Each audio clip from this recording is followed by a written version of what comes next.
Here is an explanation for the answer to final exam question number 62 in Electronics Demystified, 2nd edition. If you have the printed book, please see page 430. We're talking here about a device called a pin diode. PIN, P-I-N, is an acronym which stands for P-type material, intrinsic semiconductor material, and N-type material. So an ordinary diode has a P-N junction that exists between the P-type material and the N-type, a direct junction. Well, so does a pin diode, but in addition there is this layer of intrinsic I-type material. The purpose of that is to reduce the junction capacitance far below that of an ordinary, say, rectifier diode. So the answer to this question is A.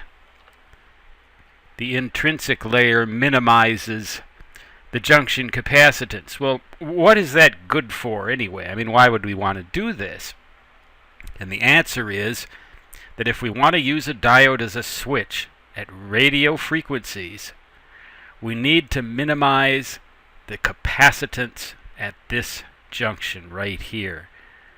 And of course, as you know, in a capacitor, the greater the distance between the plates of the capacitor, all other things being equal, the lower the capacitance. So this intrinsic semiconductor material right here allows the diode to behave like a diode.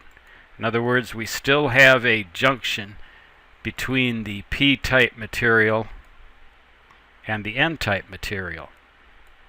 We still have that junction, but the capacitance is a lot lower because of that intrinsic type layer, which makes this device good for RF switching.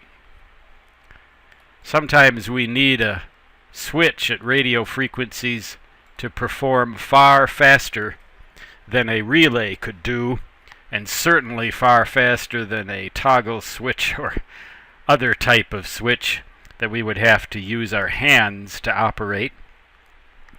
A pin diode can switch many times per second with a very small control voltage. So once again, the answer to this question is A. It minimizes the junction capacitance.